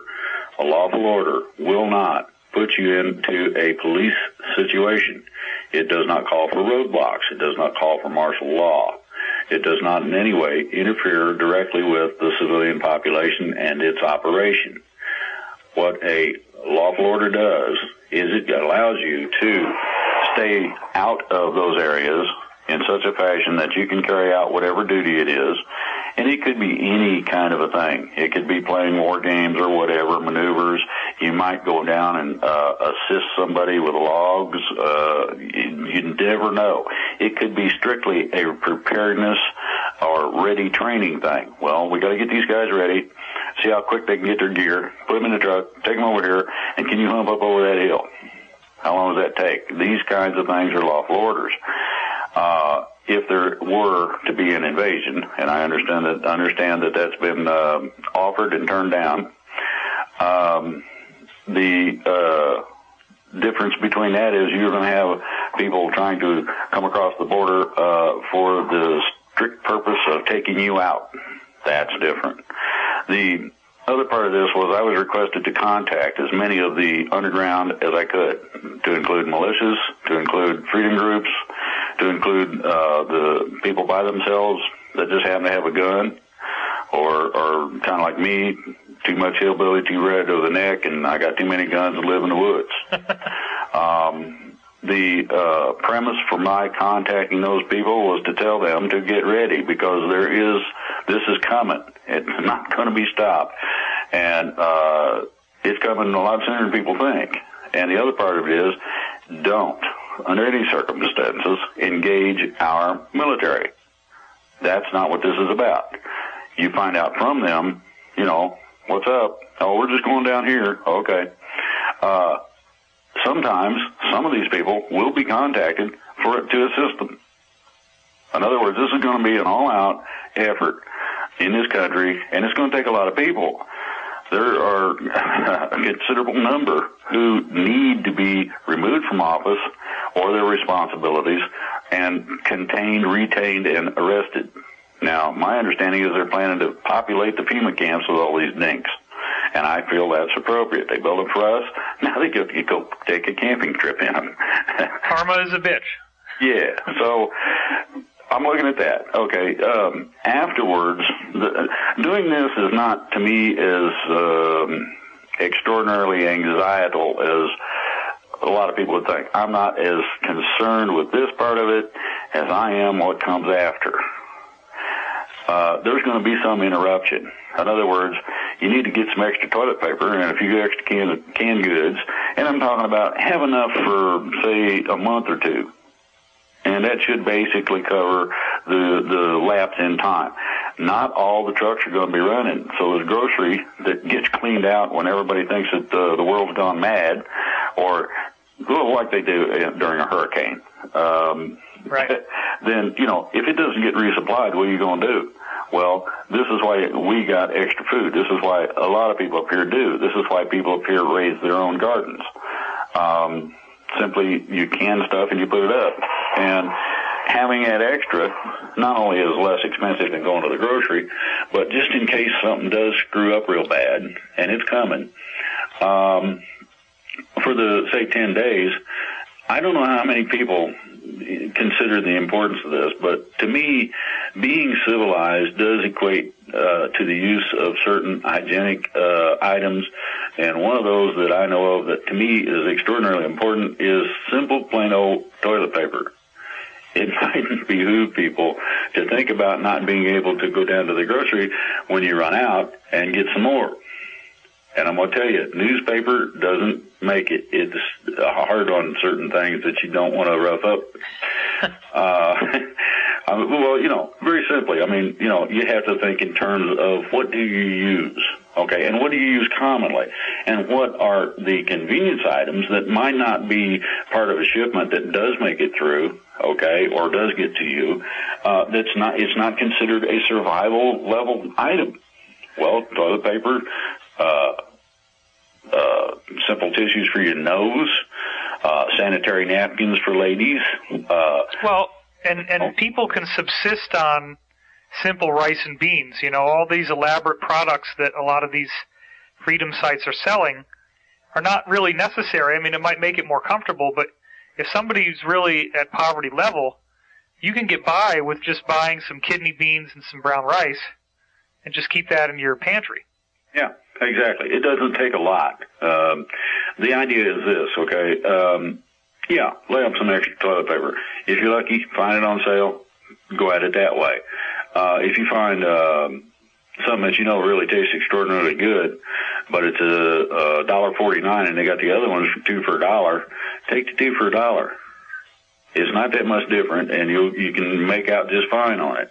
Add a little bit of spices to it, and you're good. But anyway, the survival part I don't think is going to be all that critical, and I'll tell you why. The plan itself reiterates many times, the portion that I read, that this is to be a non-interruptive, non-chaotic, peaceful, meaning non-shooting type of an action. And that is an extraordinary difference between all these people out here saying, oh boy, rosin up your gun, get your bullets out, praise the Lord and pass the ammunition, they're coming. Well, yeah, they're going down the road because they need to go over and secure the power plant that the bad guys would like to blow up. And I would also encourage people, because I know, as I said, there are many people out there who are playing a game, and the game is that everything they hear must not be true. So they're going to say every single thing this guy Drake is saying is not true, and this is all a pretext for martial law and for New World Order. So I would say to them, and you can address them as well, but I want to say something first, and that is, let's realistically consider that if arrests start to be made and that evidence is provided, that is progress no matter what. Even if it is ultimately, and that might be as far as they could think of it in their own mind, one negative faction against another negative faction. The fact is, let's be honest, how many bankers went to jail during the bailouts? How many people have ever been held accountable for anything? If we start seeing real accountability, by God, that's progress, and I don't care what you think.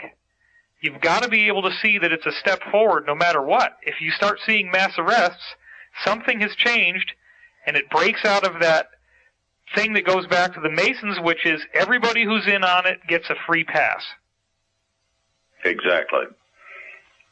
My suggestion is to, yes, be ready, but also relax, be calm, cool, and collected, and slow to pull the trigger. Unless somebody acts unfriendly towards you, I wouldn't necessarily take any aggressive action toward them. Wait and see. Yeah, you can let them walk right up to you. It doesn't matter. As I said, this plan calls for a combination of the things that our original documents call for.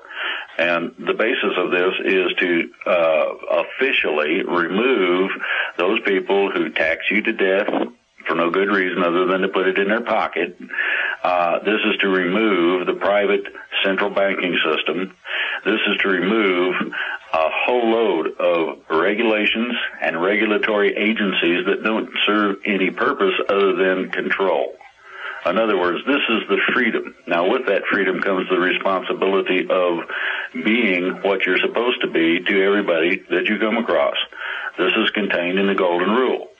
Do unto others as you would have them do unto you. Say hi to somebody. Wouldn't you like somebody to say hi and wave at you?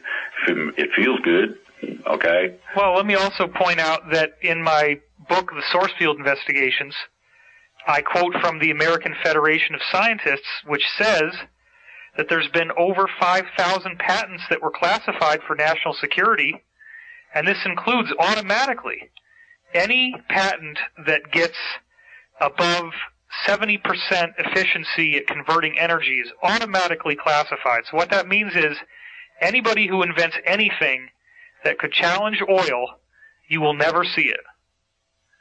Wow. And all that stuff needs to be released. And I know that that's part of what you all are planning on doing here. Well, that's part of the plan, but some of that is already coming out, too. Right. And the reason for that is that the bad guys, I'll say, have lost a considerable amount of a combination of things. One of those is their power base.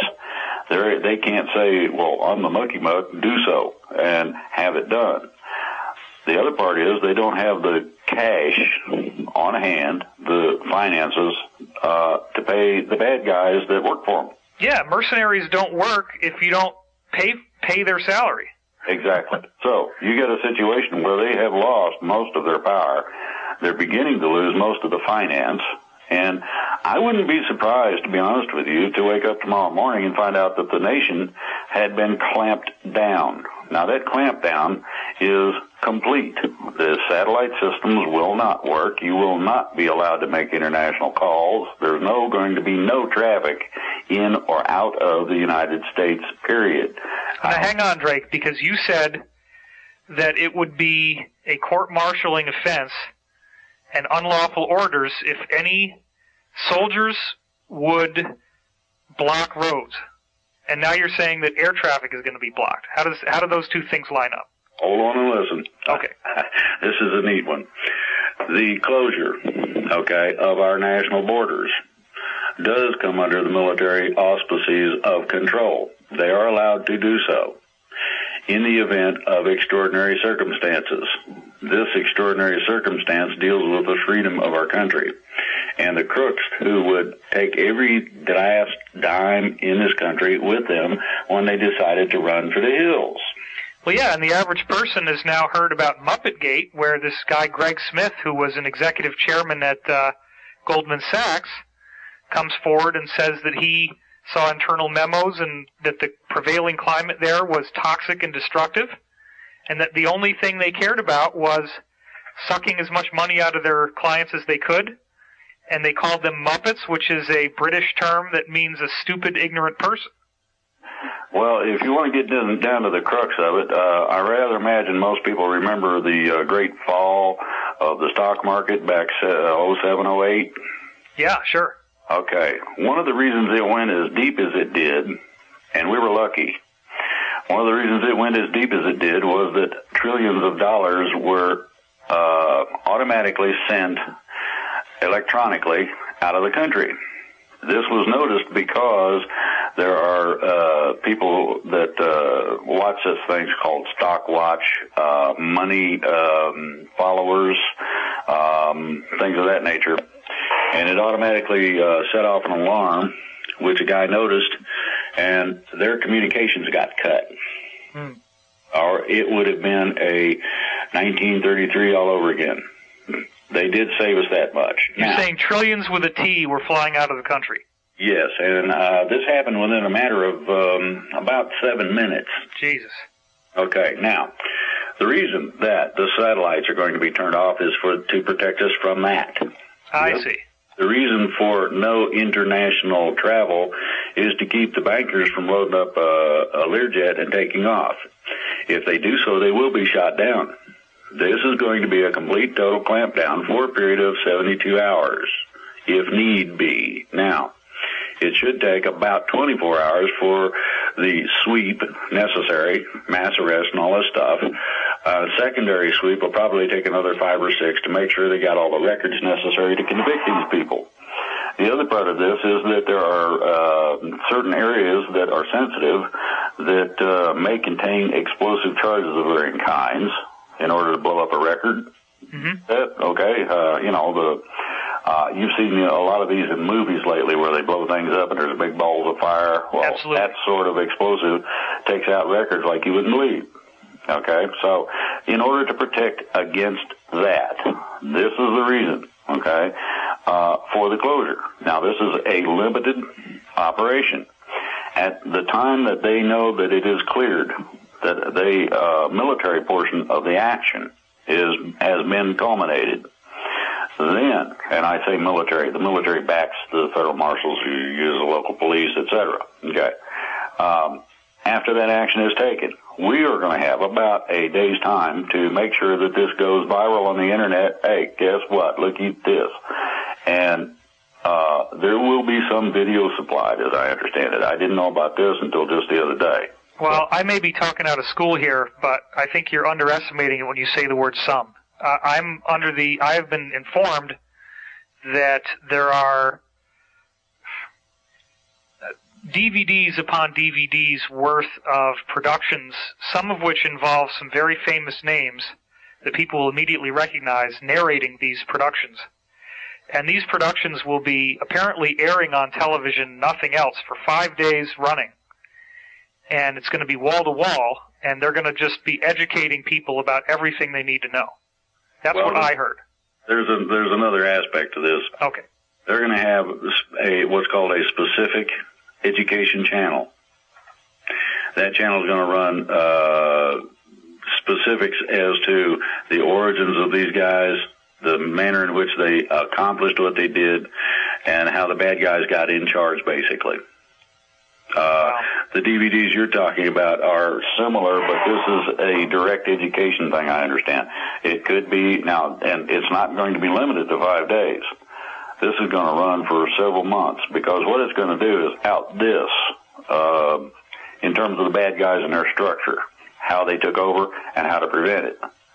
After that, then, you get into what's called county projects, which lead to state projects, which leads to national projects. You're going to have enough people vacated from office that there's going to be an extraordinary immediate need for people who can step up temporarily, and I'm going to make this clear, temporarily to fill offices so that we can keep the function of the structure we have, basically. That way you don't have a train wreck, so to speak, in terms of the economy. You don't have everything going in the toilet all at once, or services interrupted, etc.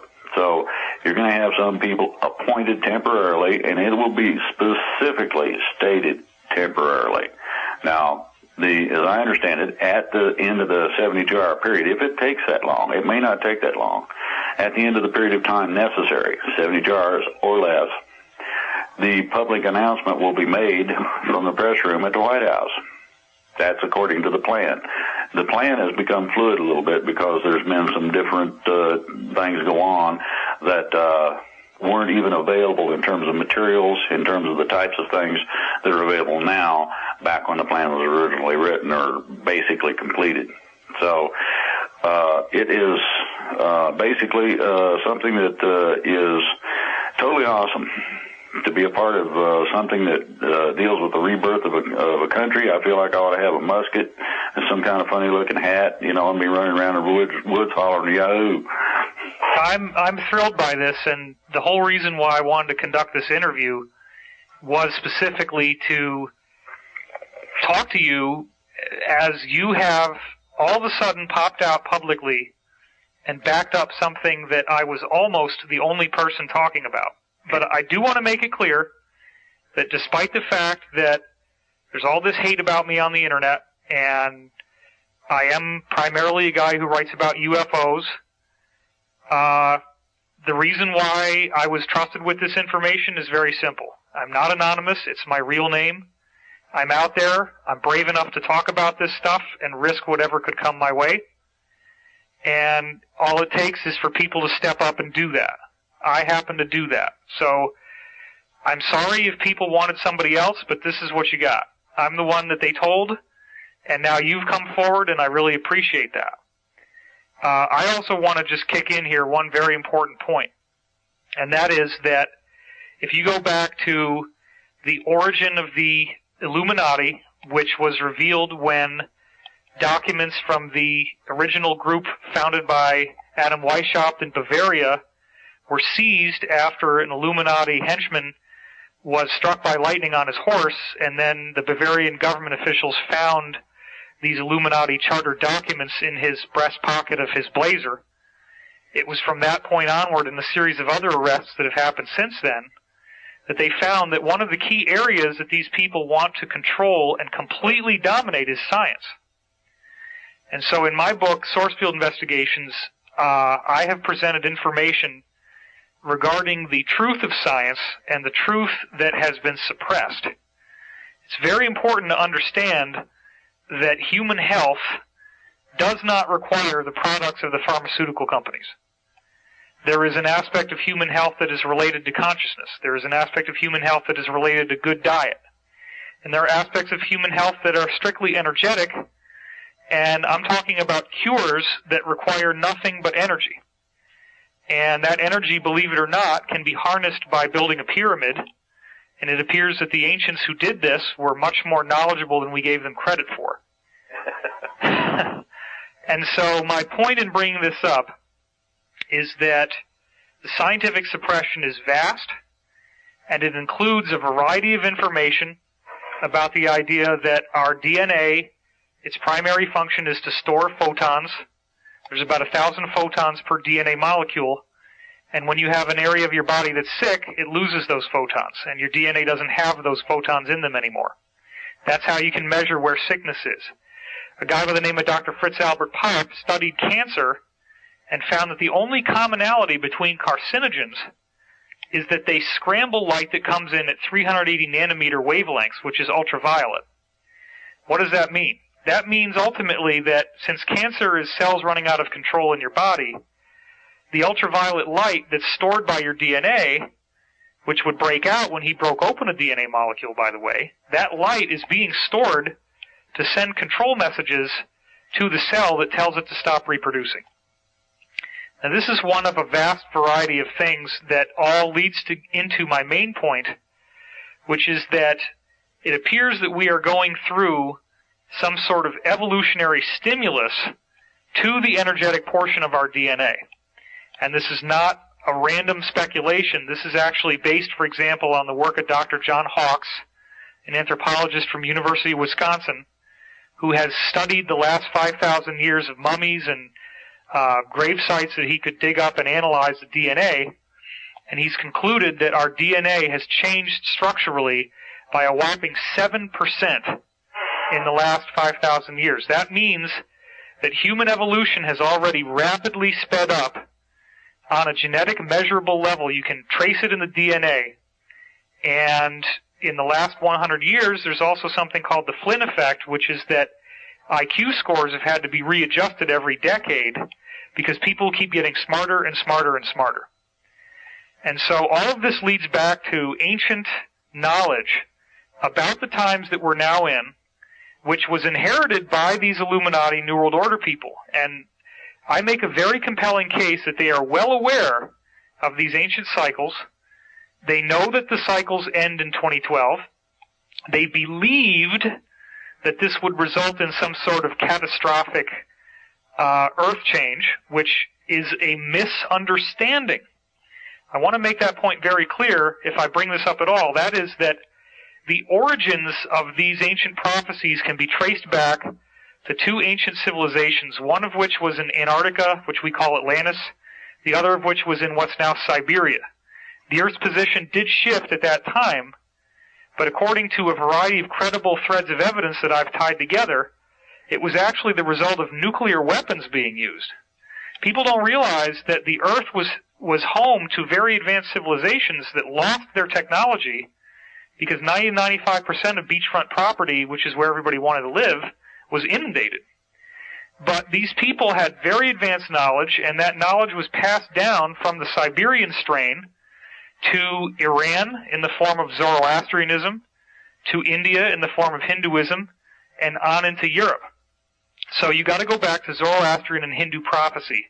What did they say about what was going to happen in the times that we're now in? Because everything else, and this includes Hebrew prophecy, Christian prophecy, Islamic prophecy, you name it, they all trace back to these original seed teachings